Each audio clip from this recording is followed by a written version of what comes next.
Bem-vindo a mais um episódio de Novos Clássicos Show, o nosso programa de notícias que a gente comenta o que acontece no Brasil e no mundo da forma mais imparcial que a gente consegue. Boa. Confere o episódio extra no site Vambora. Como os democratas, como a esquerda perdeu a classe trabalhadora, os democratas estão em crise, populismo devorador de ricos é a única resposta. Tem entrevista com a Marilena Chaui falando que ainda odeia a classe média e mesmo assim a esquerda tá em crise. Cara, tem um negócio aqui sobre o fato que o Keir Starmer é o primeiro-ministro mais impopular da história do Reino Unido. A esquerda tá numa crise global. Perdidinha. Estão totalmente perdidinhos, eles não sabem o que fazer, tem várias hipóteses e, cara... A própria Marilena Chaui foi muito dura na entrevista dela sobre, tipo, meio que a esquerda não tem mais raison d'être, assim. Depois, desde o advento do neoliberalismo, vamos analisar com calma essa história aí. Talvez começar com a entrevista da Marilena Chaui seja até razoável, né? Se vocês não conhecem a Marilena Chaui, tem um vídeo clássico dela. Ela só é famosa, ela é quase mainstream, porque lá pra meados de 2010, 2012, assim, ela viralizou com esse vídeo aí. Exato, deixa eu botar aqui, cara. Tem a data de postagem dessa porra? 2024, 2024. Ainda tá rendendo, né? Enfim, e foi um tiozão Bolsonaro que fez isso aqui claramente, né? Repare na trilha de Jeca, né, que foi inserida no vídeo. E por que eu defendo esse ponto de vista? Não é só por razões teóricas e políticas. É porque eu odeio a classe média. Sabe? Muito engraçado a música clássica. Mas é hilário também um pouco da empolgação em falar essa porra, né? Assim, de boca cheia, num nível, sabe? Enfim. A classe média é o atraso de vida. A classe média é a estupidez. É o que tem de reacionário, conservador, ignorante, petulante, arrogante, terrorista. É uma coisa fora do comum a classe média. A classe média é uma abominação política, porque ela é fascista. Ela é... Fascista? Essa pronúncia é old school, mano. Só old timers vão lembrar Old heads vão lembrar de falar, ao invés de falar fascista, falar fascista. É uma abominação ética, porque ela é violenta. E ela é uma abominação cognitiva, porque ela é ignorante. Fim. Posso falar, cara? Cara, boomers de classe média got hit real hard por essa porra quando saiu, cara. Sim. Eu lembro do ultraje assim circulando, enfim. Pois é, mas aí ela, tipo, nessa entrevista dela, ela fala como que a esquerda tá muito perdida, basicamente, né? Sim. Então, que, cara, essencialmente o neoliberalismo meio que fez com que a esquerda não tivesse mais um raison d'être, assim, e que eles estão ferrados. Então, deixa eu pegar aqui exatamente... quando começa aqui, quais são os vetores da ascensão da extrema-direita, sabe? Aí começa a falar, a partir do instante que o neoliberalismo determina que o Estado deveria se ausentar, fragmenta a classe trabalhadora e o pensamento de esquerda. Do outro lado, agrupa e reúne a esquerda. E, de novo, é um pensamento muito anacrônico, assim, mas a ideia é, tipo, eu tenho uma visão muito pessimista da sociedade brasileira. E falando sobre como que, cara, a esquerda... meio que perdeu a essência dela de lutar pela classe trabalhadora, agora é focado em coisa como identitarismo, etc. Tipo... Difícil saber sobre o que é hoje em dia, né? Cada vez menos. Acrescentando a coisas que a Marilena Chaui tem uns momentos... É porque essa entrevista ela é muito longa, né? Não dá pra gente ler ela inteira. Mas... Por exemplo, essa parte aqui é boa. Não seria essa fragmentação uma das responsáveis pela atual crise da esquerda? Em termos mundiais, a esquerda foi enfraquecida pelo neoliberalismo na medida em que ela fragmentou a economia, dispersou o solo em que a consciência de classe se realizava e deslocou o papel do Estado. As famílias se tornaram microempresas. Foram elaboradas a ideia calvinista do empresário de si mesmo e a figura do sucesso como a prova de que Deus está com você e que sua salvação na vida eterna está garantida. Então a ideia basicamente é tipo... A única métrica de sucesso que uma pessoa tem na vida dela, independente se ela é de esquerda, de direita, mas enfim, mais relevante pra ela são as pessoas de esquerda, ficou a parada do sucesso individual. Sim. De a sua vida é meio que pautada por quanto dinheiro você é capaz de gerar pela sua carreira, etc. E eu tô meio que tentando tornar a Marilena Chaui um pouco mais coerente. Palatável. Palatável. Né? Mas é insano, né? Porque eu acho que em muito sentido, os fenômenos, todos esses fenômenos são observáveis, a gente consegue enxergar, só que acho que o diagnóstico muito bagunçado, né? Que é a ideia que, tipo, outsourcing das forças de produção, né? Ou seja, você levar a indústria pra China, meio que... E aí você deslocar a classe trabalhadora também lá pro Oriente, meio que você tornou... E aí você reposicionar a economia como uma coisa mais de inovação, de finança, meio que tirou o espaço de existência da esquerda, e aí meio que essa categoria trabalhadora, ela, quiçá, nem existe mais, né? Tem a retração mesmo Pois é. do PIB industrial brasileiro. E aí ficou uma coisa meio sem sentido. Aí eu acho que a correlação com tipo, a ascensão do pensamento, né? E até que ponto isso também, sabe, como sucesso, como única métrica da vida, eu acredito que isso aumentou, mas... Então, a gente fez um episódio recentemente sobre quais eram as coisas mais importantes para os eleitores do Trump e eleitores da Kamala Harris. Acho que o título desse episódio é Mulheres Progressistas Não Querem Ter Filhos, né? É. Porque essa era a coisa mais chocante. Mas você via, entre os progressistas, a crença do que era mais importante para a vida deles era ter uma carreira de sucesso e ter dinheiro para fazer as coisas que eu quero. Então, uma coisa bem hedonista, assim, tipo, cara, quero ter dinheiro para ter lazer, consumir, né? Basicamente. Para consumir. Né? E eu acho que ela tá de uma forma bem, tipo, intelectual cagador de regra da década de 70, falando da mesma coisa que a gente. Exato. Que, tipo, isso claramente é observável, né? Sei lá, o carreirismo, né? O materialismo, talvez as gerações tenha sido amplificado, mas qual era a métrica de sucesso nos anos 90, por exemplo? Nos anos 80, que antecederam o neoliberalismo? Era fé? Sabe? Era ter família? Talvez fosse eu mais, acho que né? Um pouco mais família e tal. Provavelmente. Né? Até que ponto isso realmente é útil meio que pra esquerda, ainda mais pra extrema esquerda da Marina Chauí, mas enfim. Mas, por exemplo, ela continua aqui falando: a gente pensa que totalitarismo é a hora que você tem a figura do líder e a sociedade militarizada. Não é isso. Totalitarismo é um instante no qual todas as formas de vida, todas as formas das relações sociais são idênticas. Então a escola é uma empresa, o hospital é uma empresa, o indivíduo é uma empresa, a igreja é uma empresa. Isso é totalitário. Na minha opinião, chamar de totalitário é meio nada a ver. Mas ela tá criticando uma coisa que a gente já criticou várias vezes, sabe? Que é aquele negócio que todas as relações são iguais, sabe? Então, por exemplo, você trata o seu amigo como um amigo, mas você trata seus pais como... Ah, não, meus pais são meus amigos. Seus filhos, seus amigos. Sabe? Seu chefe. Ah, seu amigo. Tipo, o pastor na igreja. Pô, seu amigo. Tem o absurdo, na minha opinião, até de alguns evangélicos que falam, não, Jesus... O que é Jesus? Ah, seu melhor amigo. Tipo, pelo amor de Deus, a ideia é que Jesus é seu senhor, entendeu? Sejam coisas diferentes. A gente já trouxe várias vezes que no confucionismo, o Confúcio ele traz 5 relações, assim, mas a ideia é essa, você meio que diluir todas as relações para relações que são a mais simples possível, né? Com o menor grau de commitment. A gente, nas relações interpessoais, chama de amigo. A Mariana Chauí tá falando das relações empresariais. Isso é um pouco verdade, né? Total. Ela vai trazer isso mais pro campo econômico, né? Talvez a relação de amigo ela seja mais comercialmente amigável também de todos. Então, você fazer negócio com teu pai, ou com teu chefe, ou com classes distintas, não existe. Mas todo mundo tá meio que nesse campo difuso. Porque não é nem amizade verdadeira, né? Tipo, um amigo por falta de uma palavra melhor, né? Mas todo mundo nesse plano de igualdade horizontal, que as relações comerciais se desdobram. Eu acho, cara, em muitos sentidos, que o capitalismo é de verdade também o grande equalizador de todas as coisas. Então a gente o pessoal da esquerda adora falar sobre isso, mas, sei lá, a ascensão da estética minimalista, e ela tá falando, é um ponto disso, mas ela tá falando de outro ponto, é que todas as coisas meio que vão ser regidas por normas de eficácia e normas mercadológicas máximas. De novo, isso pra mim é mais uma regressão dos meios tradicionais, assim, tipo, a gente tá batendo em retirada de metodologias tradicionais de gestão, né? Então, meio que é o capitalismo contra a tradição. Eu não sei se a Mariana Chauí é amiga da tradição, mas eu acho que pra mim é onde se manifesta principalmente. Então é tipo, você não tem motivo pra ir, sei lá, num cara que frita hambúrguer, que herdou a hamburgueria do dono do avô dele, porque você pode ir no Madeiro, que é muito mais eficiente, é mais gostoso. O pão é feito em escala industrial, é mais barato às vezes. Toda vez que você vai ser exatamente igual. Exato, é consistente. Então, esse sentido de perda de complexidade da realidade, pra mim, é uma coisa que tá necessariamente atrelada ao mercado. Sim. E aí, se você considera isso totalitário, aí pra mim é difícil considerar totalitário, porque meio que não tem nada a ver com ser totalitário, né? Tipo, não tem ninguém te obrigando, né? Ao mesmo tempo, meio que as coisas estão... a gente fala também sobre cultura de refinamento, né? Isso é um tema que os caras adoram falar nos Estados Unidos. Tipo, futebol agora é muito mais eficiente do que ele era no tempo do Pelé.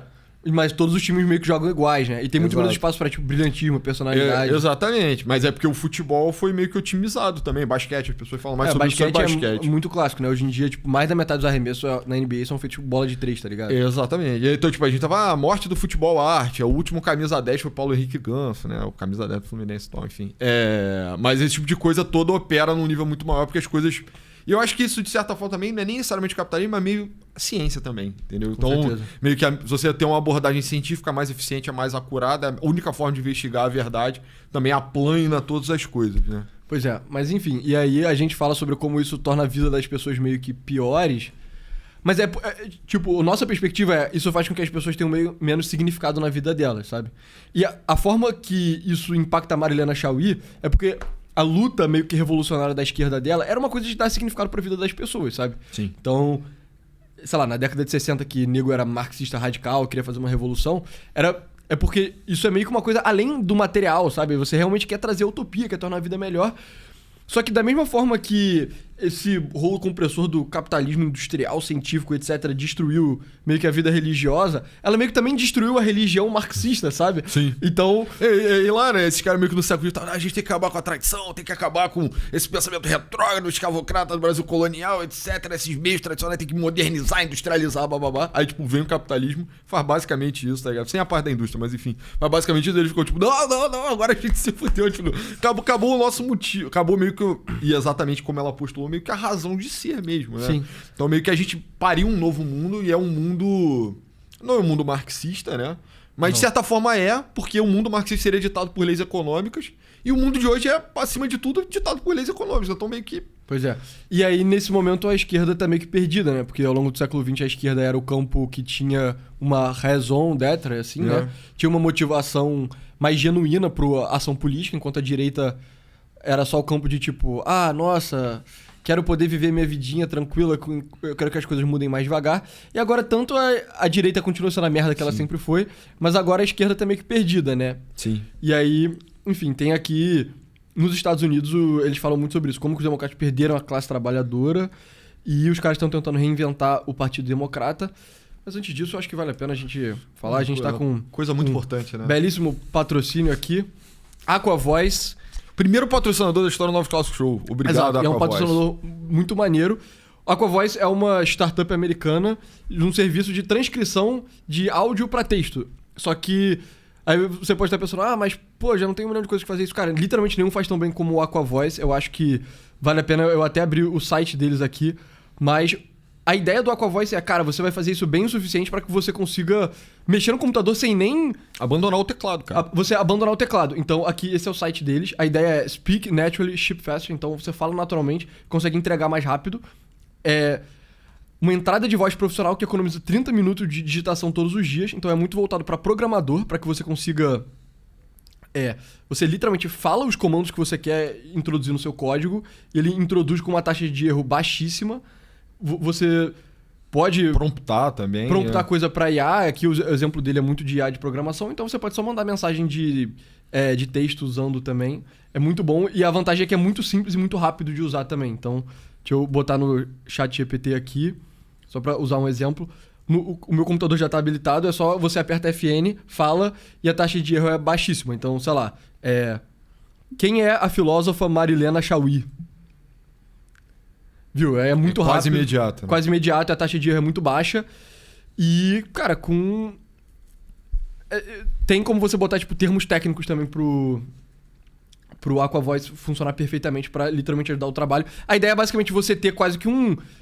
Servo, cara. Na história da humanidade, muitos dos homens de poder sempre tiveram alguém à disposição para poder redigir seus textos por eles, né? Então o trabalho era o trabalho de imaginar e editar, enquanto um escriba, uma datilógrafa tava servindo você, o Aqua Voice entra meio que pra preencher esse nicho. Então, se você quiser verdadeiramente escrever como um patrício, você vai precisar do Aqua Voice. Exato. Imagina que você é literalmente tipo um senhor romano, assim, você fala...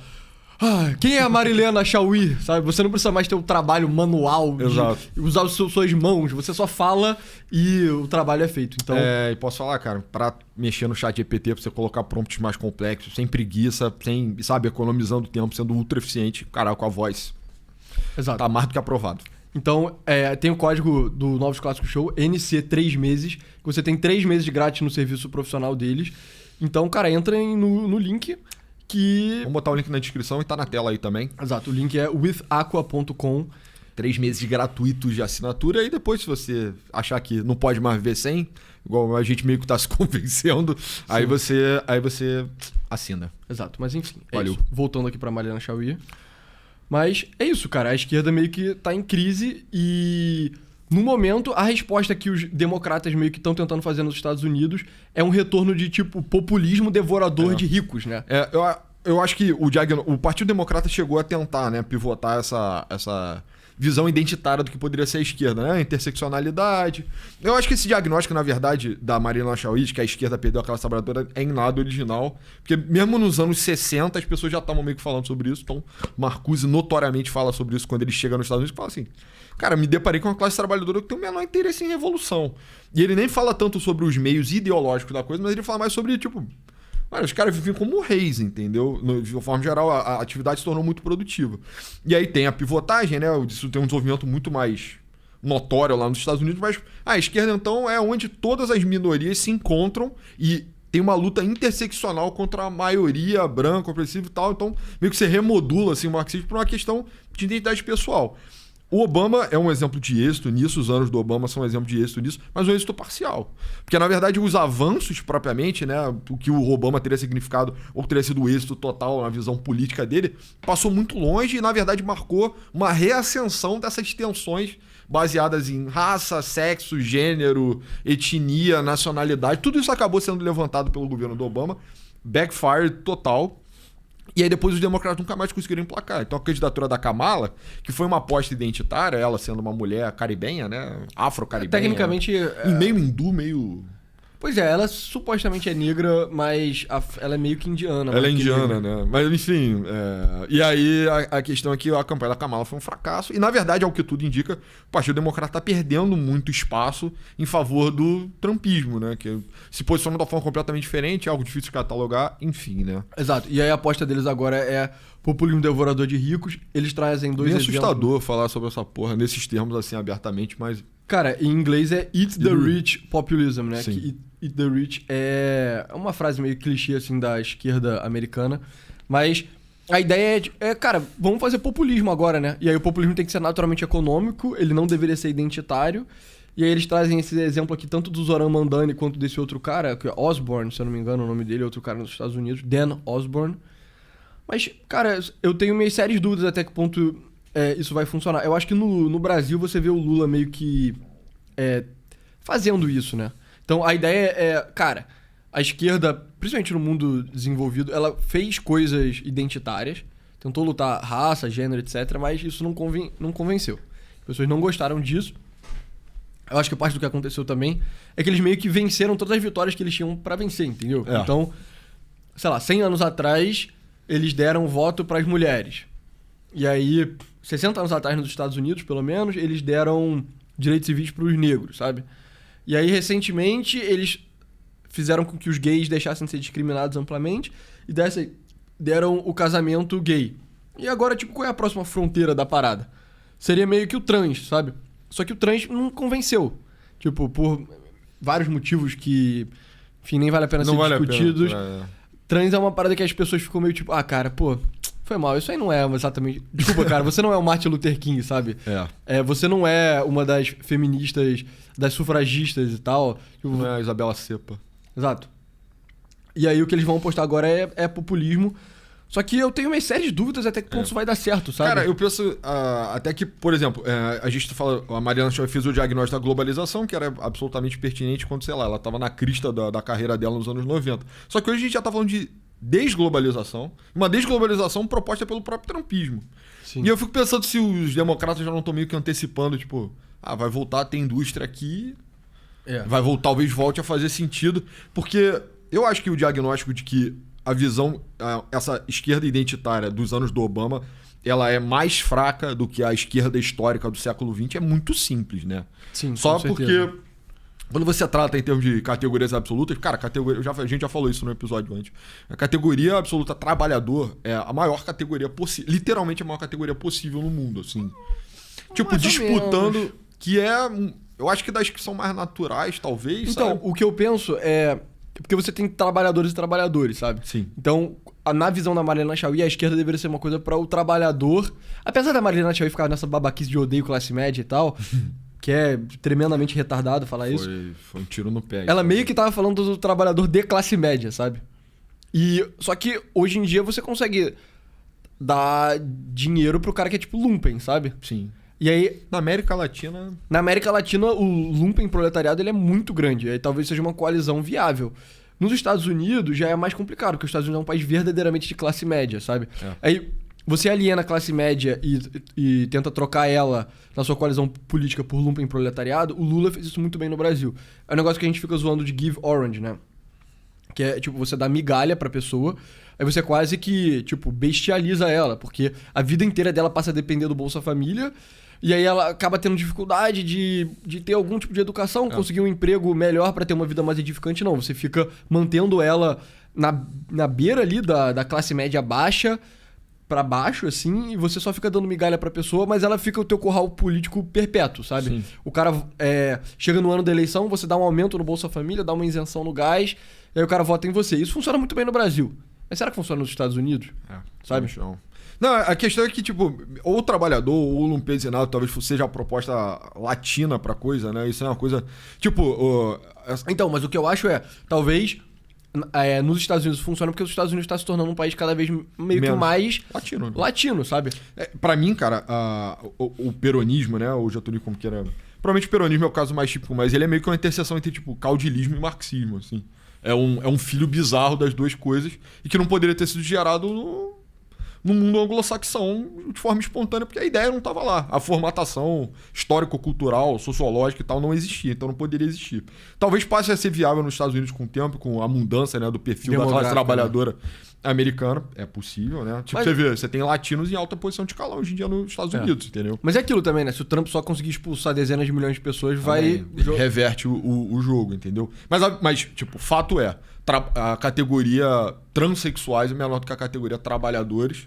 E a categoria mulheres, por mais que possa ser tão grande ou maior quanto, eu acho que ela vem junto, ela vem na leva do século XIX, na verdade. Então o feminismo ele é remodulado no século XX, mas ele também é das ideias megalomaníacas do século XIX. Mas, de qualquer forma, eu acho que é mais difícil de organizar. Trabalhador, eu acho o discurso marxista clássico, ele é muito azeitado. Pro tempo que ele tava. Ele é... Assim, dos feitiços de palavras, ele é o dos mais fenomenais da história da humanidade, assim. Que, diferente de todas as outras categorias, basicamente, que a esquerda moderna trabalha hoje. Inclusive, trabalhadores não colocaria interesses conflitantes necessariamente, então o vetor também de propulsão é muito forte. Quando você tenta trabalhar a interseccionalidade, rapidamente você esbarra nos desafios mais básicos da coisa. Então, tipo, eu sou um homem negro contra uma mulher branca, eu sou, sabe... você tem estresses nisso também. Qual pauta sobrepõe qual pauta? Qual é a escala? Eu acho que chegou muito perto de ter uma escala definitiva. Cara, não sei se você sabia, mas parece que a Angela Davis... É Angela Davis? É alguma dessas mulheres aí fundadoras desses movimentos interseccionais. Eu acho que não era a Angela Davis, não. É a outra. Kimberly Crenshaw. Ela fala sobre isso nos livros dela. Ela fala que, tipo, cara... Ela é a pessoa que inventou o termo interseccionalidade. E ela... Por que ela inventou a parada de interseccionalidade? Porque ela ficava, mano... Na medida que a gente faz o movimento dos homens negros, as mulheres negras às vezes se ferram em benefício aos homens negros, sabe? Sim. Então a parada dela é tipo, por exemplo, a ideia de, você vai policiar menos as comunidades negras, né? Que é uma pauta dessa esquerda meio identitária, racialista, desde a década de 60, desde a época dela. Fica de, isso pode ser bom pros homens negros, mas é ruim pras mulheres negras, porque muitas vezes a falta de policiamento é justamente tipo... tem menos polícia pra lidar com casos de violência doméstica. Então a mulher negra se ferra na mão do cara negro, entendeu? Então é meio que inerente a essa coalizão multifatorial e eles reconhecem isso há muito tempo e nunca foi resolvido. Eu acho que eles chegaram muito perto de uma proposta, assim, é só você analisar com cuidado os quadros do pessoal, você vai chegar bem rápido em qual é a estrutura definitiva. Faça a distinção entre quadros históricos e quadros mais recentes do pessoal, acho que você vai conseguir enxergar, mas não é definitivo, né? Porque as tensões ainda estão ali subjacentes. Mais que dentro da estrutura partidária a coisa não apareça, e agora tá começando a ter racha até entre, tipo, os trans e os gays, sabe? Exatamente. Os gays mais conservadores, mais, sabe? É porque, no fim, é muito diferente, né, cara? Eu tava até falando sobre isso um dia na live que eu fiz lá no MBL, que é tipo...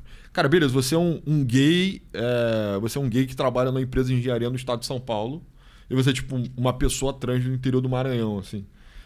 Vocês são LGBTs, mas, cara... O que vocês têm em comum? Os seus desejos são bem diferentes, assim. A visão que vocês têm do mundo é bem diferente. Então, eu sempre achei que essas formatações mais contemporâneas e identitárias, elas esbarrariam necessariamente nisso. E aí os democratas estão meio que tentando fazer de certa forma, um TBT, né? A Marilena Chauí apontou também para a necessidade disso, mas que é difícil porque, ao mesmo tempo, a economia mudou, o mundo mudou muito. E a coalizão democrata também, hoje, tem essa outra matéria aqui, que é o seguinte, como os democratas perderam a classe trabalhadora, e aí Isso aqui, essa matéria em si, ela é meio ruim, tá? Então não vale a pena ler. É mais pela manchete mesmo, que vários autores do New York Times mandaram cartas falando sobre... Psicodélica essa matéria. Sim, cara. Não entender porra nenhuma. Mas a ideia é tipo, cara, o Partido Democrata já foi isso aqui que você vê nessa foto, sabe? Vários homens de colarinho azul, então pessoas que trabalham com as mãos, ou então trabalham em fábricas, fazem parte de sindicato, etc. O Partido Democrata já foi isso, e hoje em dia o Partido Democrata é de partido de elite, sabe? De bilionário e tal.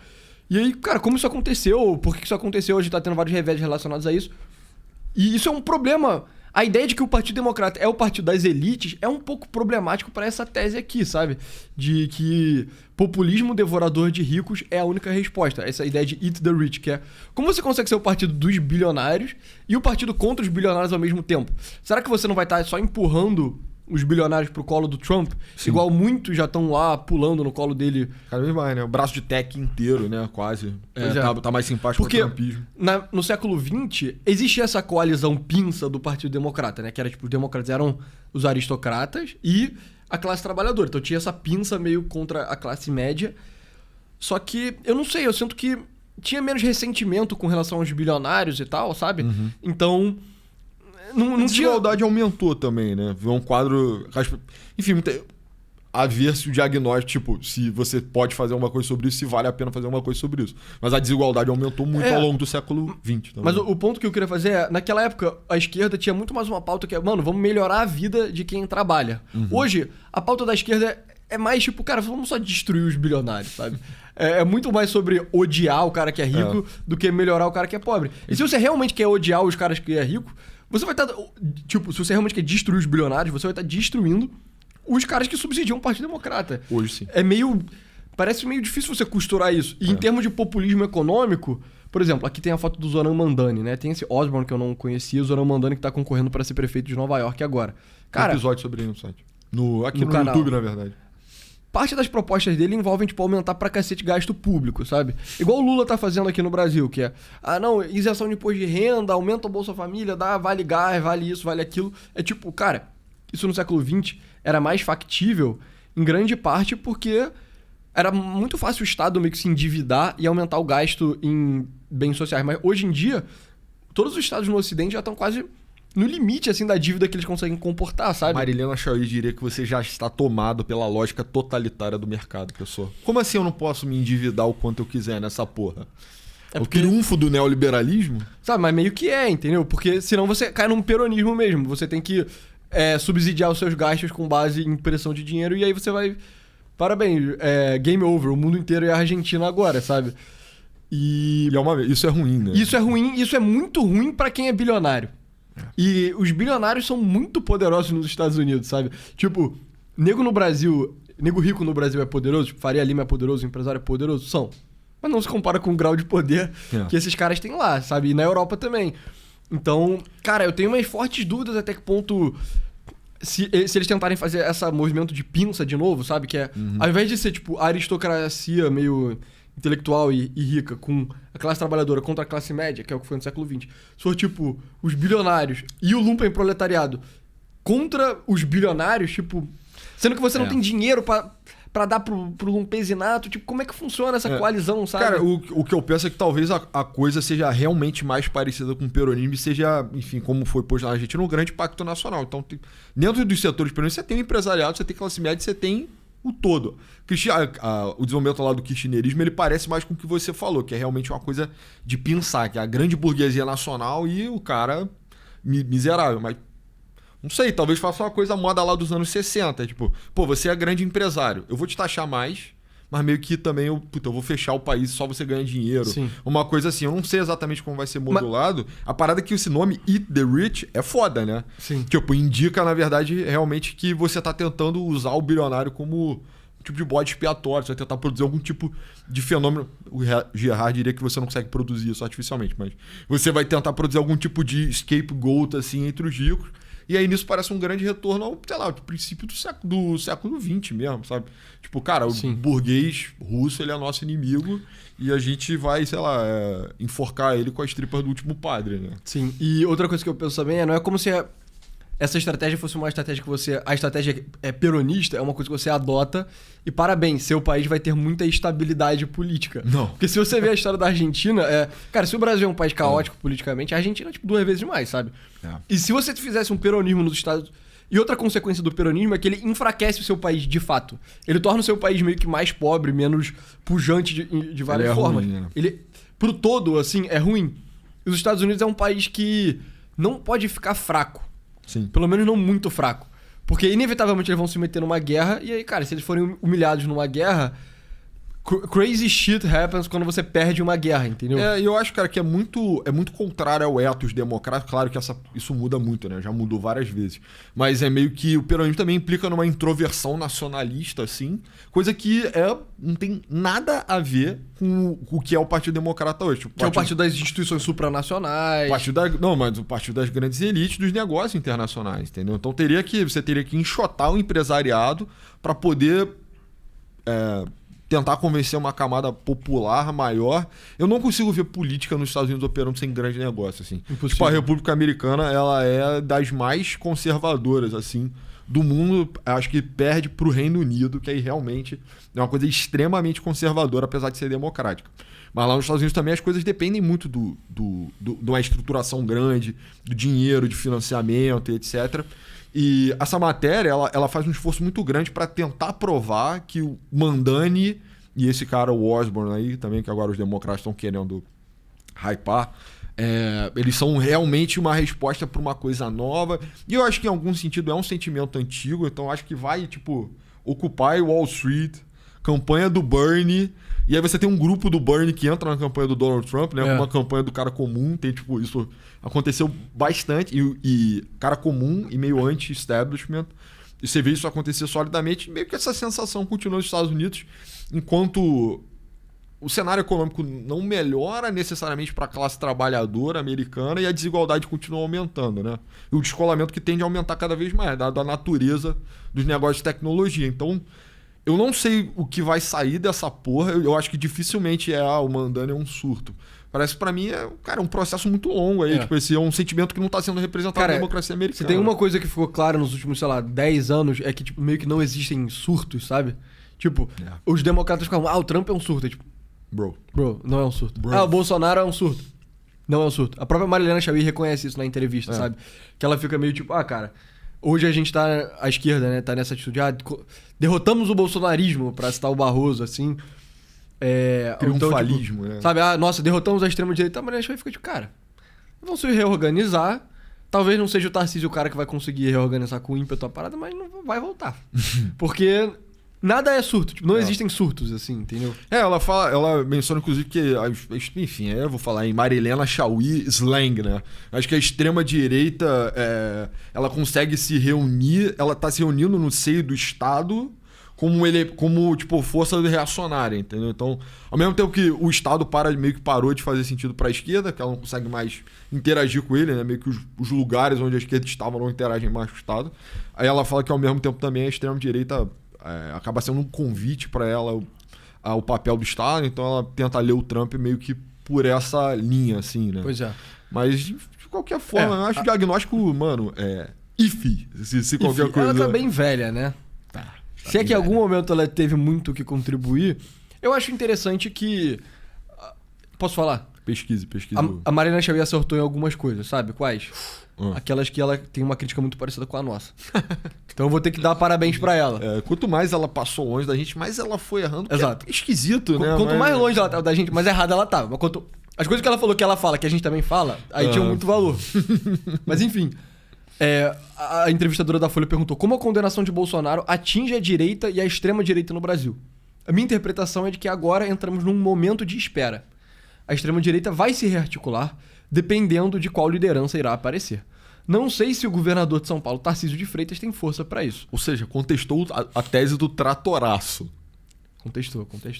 Mas E aí, cara, com relação aos democratas, outra coisa que eu queria falar também...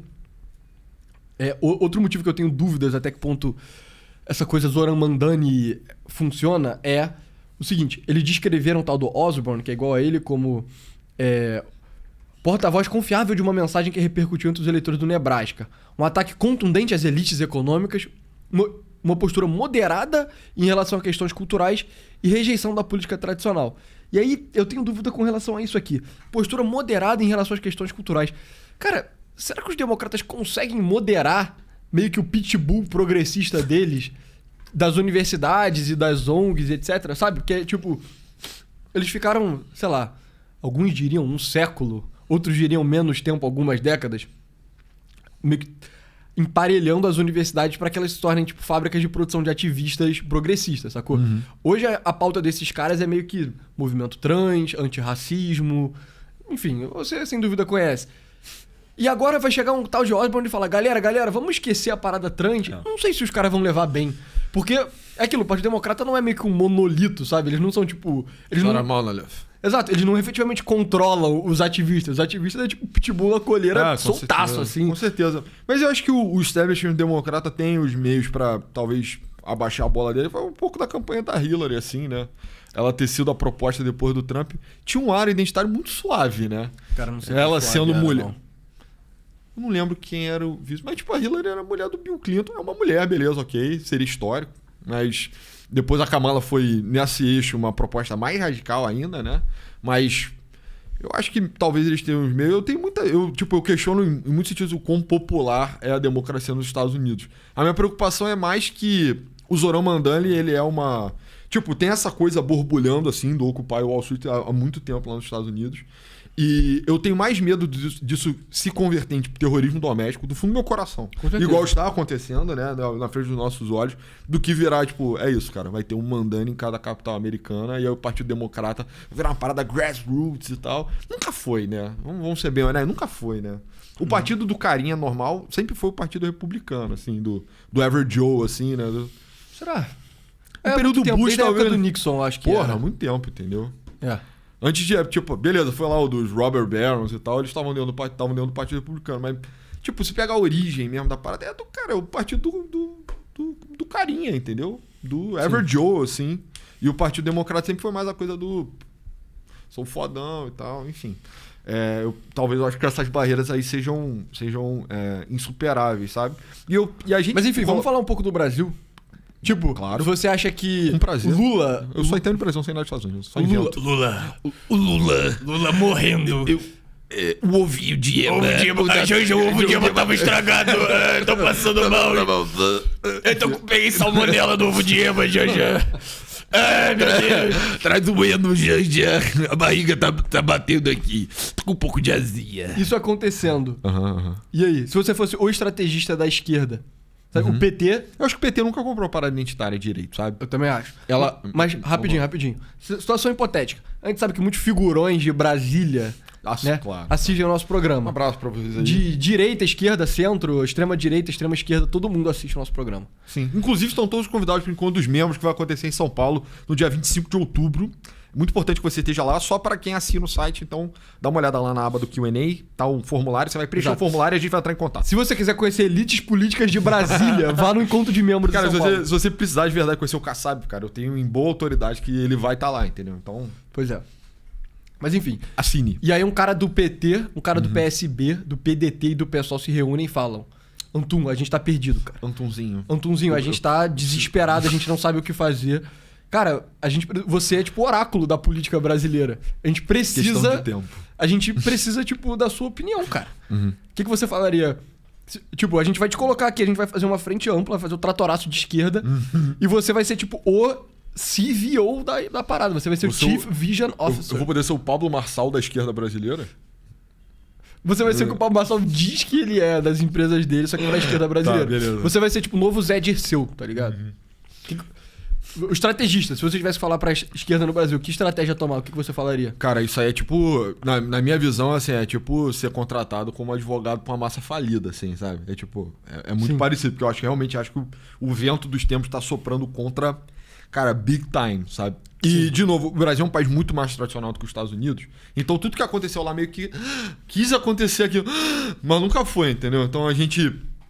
Inclusive, o fenômeno do Lula, ele é bizarro, porque eu acho que é uma coisa muito nacional, né? Tipo, não teve nada parecido lá. Isso foi uma porra brasileira mesmo. Mas o PT quis ficar identitário, mas meio que não ficou, meio que deixou essa bola pro pessoal, que também nunca foi muito à frente com isso. E aí, agora...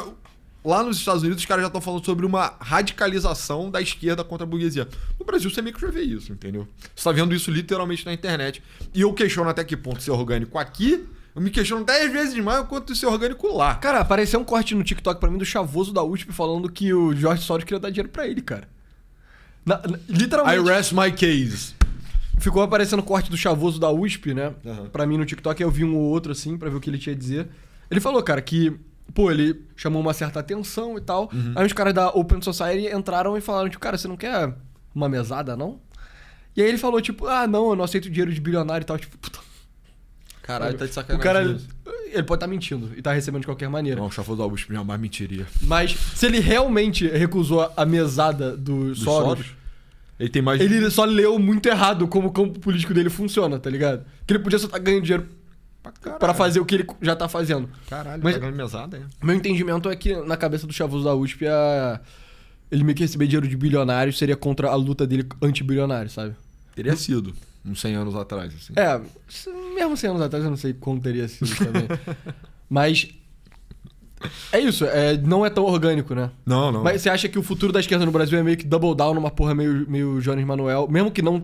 É porque, tipo, o Jones Manuel é muito meio bizarro, eu acho que não colaria... Eu não sei se assim, é uma parada tech, não, sabe? Tipo, uma parada digital. Isso é até botando... falando contra a gente, tá ligado? Sim. Mas eu não acredito muito em lideranças que vão sair da internet pra fora.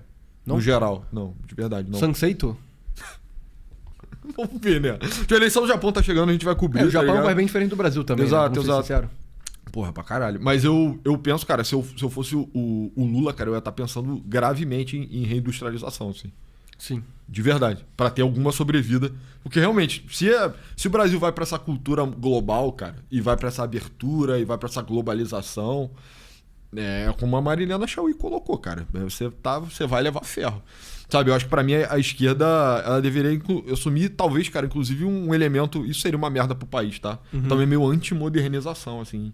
Meio, Sim. tipo, anti-tecnologia, sabe? Mostrar o tipo de ceticismo, distanciamento e falar, cara, a gente precisa de uma classe trabalhadora nacional mesmo pra elevar, assim, o todo. It's the only way, cara. Se teu Sim. país enriquecer, ele vai ficar menos esquerda, provavelmente. Enfim. Pois é, mas enfim, pessoal. Esse foi o episódio de hoje discutindo um pouquinho sobre o futuro da esquerda. Confiram o Aqua, withaqua.com, código aqui, ó. 3 meses grátis, NC 3 meses. E entra no site também, toda a baboseira que a gente sempre fala. Hoje foca no Aqua, tá? Aqua. Aqua. Isso é incrível. Aqua. Mas é isso, pessoal. Muito obrigado. Valeu.